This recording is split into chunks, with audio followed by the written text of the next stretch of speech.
The red wine glass crashed onto the marble floor, shattering with a sharp blade-like sound. Every movement inside the SkyLux lounge came to a halt. The wine spread across the pristine white floor, like a bloodstain splashing onto the faded jeans and light grey turtleneck of the woman who had just walked in. No one asked if she was okay. No one handed her a napkin. No one helped wipe the wine off. They just stared. The kind of stare that needs no words. The kind of stare that can crush a person's dignity. A woman in an ivory Chanel suit curled her lip. Who let the cleaning staff wander in here? A man by the window raised his champagne glass and sneered, "Maybe she's here to apply for a job." And then they looked away, not out of shame, but because they had already decided she was invisible. She said nothing, just bent down, quietly picked up her old canvas backpack, and dabbed at the wine-stained clothes with a frayed handkerchief. Her fingers trembled slightly, but her gaze remained calm. Not submissive, not pleading, just still. Her name was Isabella Thorne, but no one here knew that, or more accurately, they had never cared to, because in a place like SkyLux, where names matter more than character, if you don't carry a Hermes bag or walk in with a gilded membership card, your presence is deemed unworthy. What they didn't know was that the faded backpack didn't just hold books. It carried the controlling shares of the very airline they were flying with. And today, their world was about to be flipped upside down, not by force, but by silence. Beyond the clear glass of the SkyLux lounge, private jets rolled silently across the tarmac, the late afternoon sun casting golden slants over the runway, gilding the sleek metallic fuselages like a perfect cinematic tableau. But inside, among the plush Italian leather sofas and a bar lined with vintage wines, the air had thickened with an unspoken emotion, a blend of judgment, pretension, and a cruel kind of pleasure that comes from watching someone be pushed outside the circle of belonging. Isabella took a seat near the window, silent, her hand resting lightly on her backpack, as if shielding the last shred of her dignity. The scent of red wine still lingered in the fabric of her clothes, but what choked her throat wasn't the alcohol, it was the feeling of being stripped bare, not of skin, but of worth. A man in a deep blue suit, with a Richard Mille on his wrist, lifted his glass and looked at her like one might look at a crack on the marble floor. A group of stylish middle-aged women leaned in to whisper, making no effort to hide their smug, sneering glances. A young man sprawled across a leather armchair, MacBook in lap, casually tilted his phone to secretly film her, adjusting the lighting to get a clearer frame. She glanced over each of them unflinching, but inside her veins seemed to tighten with every heartbeat. She had seen this all her life, the way people assigned value based on labels rather than character. She remembered her mother, the woman once denied service at an upscale restaurant simply because her blouse had cost less than $50. She remembered her mother's quiet eyes as she wiped her hands with a paper napkin, sitting still, not angry, not reacting, just that gaze, holding on to a dignity that could not be broken. And now Isabella sat in that very same place, the one who was judged before her name was ever known. But she knew one thing with absolute certainty: if she wanted to, just one phone call would flip this entire room's perception of her in under 60 seconds. But she wasn't in a hurry, because she hadn't come here to be recognized, she had come to recognize them. The sharp click of heels echoed across the marble floor like the final verdict pounding through the room. A lounge attendant approached Isabella, tailored black suit, flawless polished shoes, an emotionless face, and eyes trained to distinguish real guests from imposters. She didn't need to ask much. just tilted her head slightly, as if she'd handled this kind of case many times before. "Ma'am," her voice soft but cold as steel. "The SkyLux lounge is reserved exclusively for business and first-class passengers.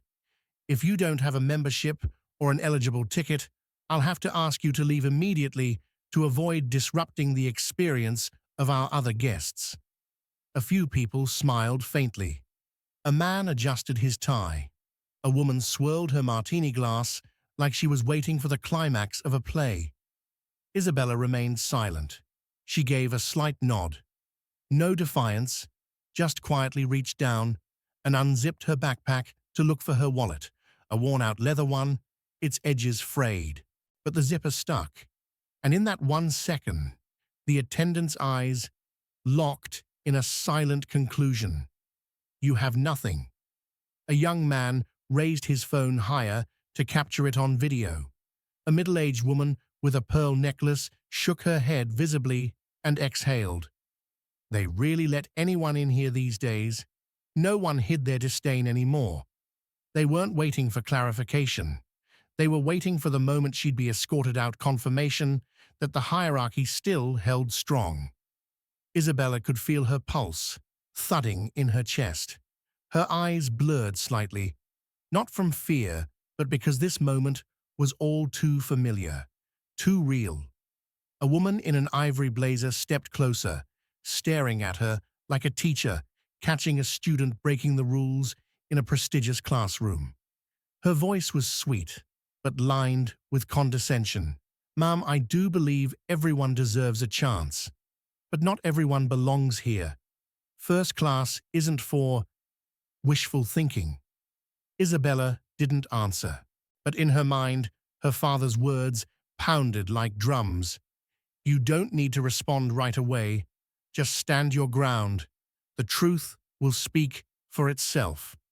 She gripped the strap of her backpack tighter, took a deep breath, and said softly, but not weakly, "I have a card. But I'm not in a hurry to prove it, just to soothe someone else's prejudice."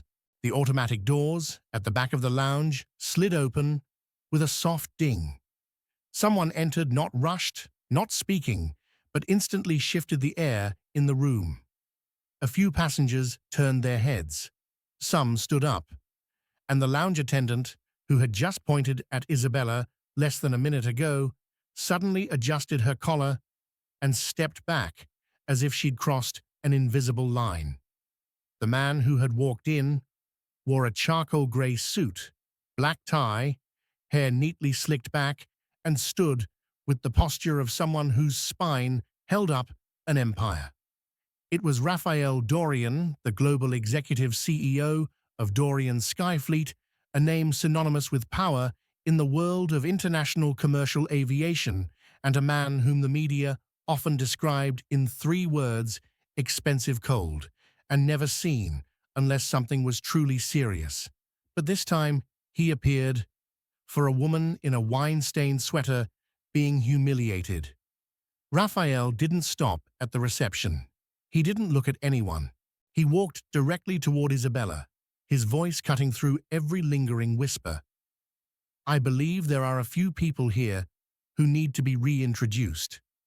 Then, he stopped right in front of her and bowed. Not like a superior acknowledging a subordinate, but with the kind of respect reserved for someone whose vision surpasses rank. He turned to face the entire lounge, his voice firm, but not harsh. "Ladies and gentlemen, allow me to introduce you to Isabella Thorne, co-founder and largest controlling shareholder of Dorian Skyfleet, the airline you're flying with, and the very company that owns the entire SkyLux system you're standing in right now." No one moved. No one breathed. The only sound was the soft clinking of ice melting in a cocktail glass at the bar. The man filming lowered his phone. The woman in the ivory blazer let her magazine slip to the floor. The attendant, who had spoken down to Isabella, recoiled half a step, as if she'd just touched a live wire. And while everyone else was still trying to process the truth, Isabella just stood there, spine straight, gaze still, as glass as if she had known all along that this moment would come. But she didn't smile in triumph. She didn't say, "I warned you." She didn't shout for anyone to be fired. She simply looked at them and let them pass judgment on their own behavior. No one spoke. No one stood up to object. Because in the instant her identity was revealed, Isabella Thorne was no longer the girl in the wine-stained sweater. She was the woman who held the power to decide the future of this entire chain of luxury lounges. But what made the room feel suffocating wasn't her title. It was the fact that she didn't use it for revenge. She didn't fire anyone. She didn't summon security in return. She didn't belittle a single person who had just insulted her. She simply bowed her head slightly to thank Raphael Dorian, then slowly pulled from her backpack the Diamond Tier membership card, the one they thought she had made up, the one the entire room believed didn't exist just a minute ago. She held it up not to gloat, but to say one thing to them all: "I never lied. But you chose not to believe just because I wasn't dressed the way you expected." Some people bowed their heads, others swallowed hard, and she, with a calm, steady voice, said slowly, "I didn't come here to put on a show.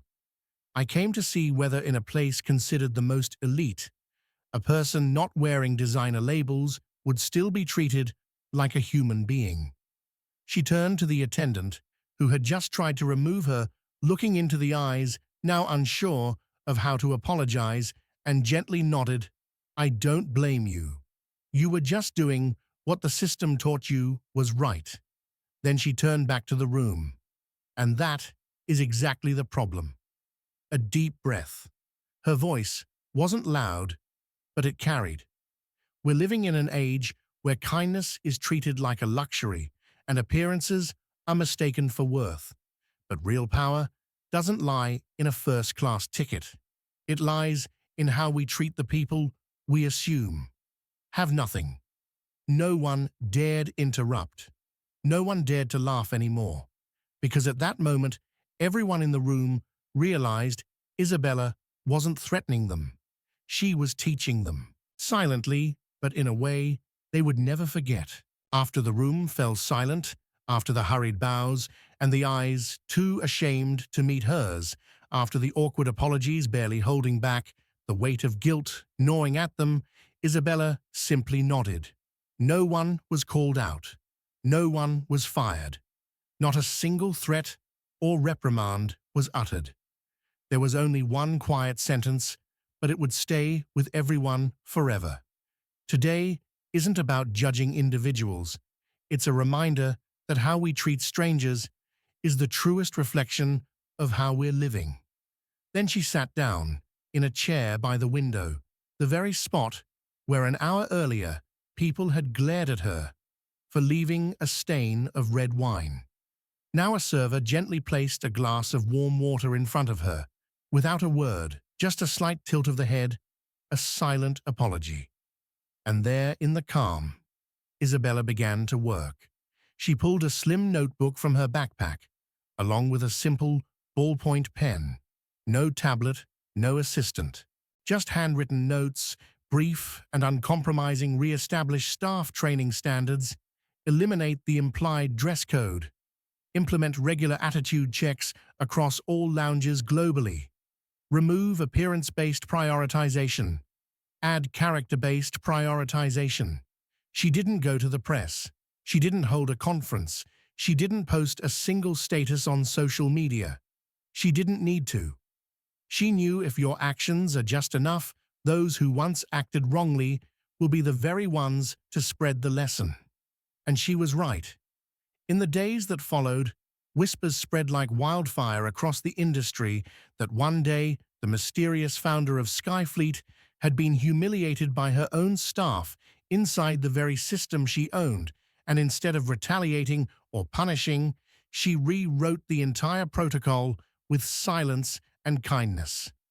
One staff member who once laughed at her quietly told a colleague, "I've never seen anyone change a whole room without saying a word."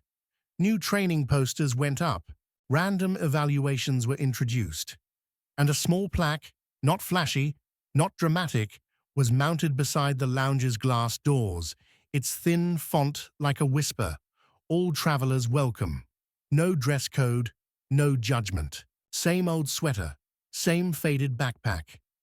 But when she walked in again, a staff member stepped forward, opened the door, and softly said, "Welcome back, ma'am." No one laughed. No one pointed. Another employee bowed, not to check her ID, but with a quiet smile, as if to say, "I remember you." When the overhead speaker announced her private flight was ready, Isabella stood up, slung her backpack over her shoulder as she always did. There was no applause, no red carpets, no VIP doors opening wide. But every staff member in the lounge, from the servers and greeters to the security guards, watched her leave with something more valuable than fame in their eyes: quiet respect. One of them, the same staffer who had once doubted her and nearly escorted her out that day, stepped forward. Her hands trembled slightly, eyes brimming with emotion. "Thank you for coming back. I didn't think you'd ever forgive everything we did." Isabella placed a hand on the woman's arm, so gentle it barely touched, yet it made her want to cry, and said, voice low and warm, "I didn't come back to forgive. I came back to make sure we're doing better." Then she walked away. Slowly, calmly, her steps light, like someone who no longer needed to prove who she was because her presence alone had become the answer. On board the private jet, with the Skyfleet logo now bearing the name Thorn Group beneath it, Isabella sat by the window, opened her notebook, and wrote the final line, "I will keep wearing this sweater. I will keep letting them think I am no one, because only when they don't know who I am do they show who they really are." She looked up at the sun-drenched sky outside the window. In that golden dusk, she was no longer the woman once been humiliated. She was the one redefining power, not through voice, but through character. Because of Isabella Thorne, true victory wasn't about making the world bow. It was about making the world look in the mirror. The story of Isabella Thorne isn't just a masterful reversal in the world of luxury, it's a haunting reminder that dignity isn't found in a membership card or the clothes you wear. It lives in how you hold your silence when insulted and still keep your kindness intact. So what's the lesson here? That this world will always have people who judge you by appearance, but it's how you choose to face their contempt that defines who you are. You don't need to shout to demand justice. You just need to stand firm, never bow your head, and let the truth speak on its own. My view is crystal clear. Real power doesn't come from status. It comes from how you use that status to protect the vulnerable, not to flaunt or belittle others. And if there is one kind of power I believe to be the greatest, it is the power of relentless, quiet kindness. If this story touched you, stirred your emotions, sparked hope, or made you reflect on how you treat others every day, leave a comment, share your thoughts, and don't forget to follow Toch Story so you never miss another tale where goodness, fairness, and human dignity are always at the heart of what truly matters. Because sometimes the person you overlook today is the one rewriting the rules tomorrow. And Toch Story will always be here to tell those tomorrows.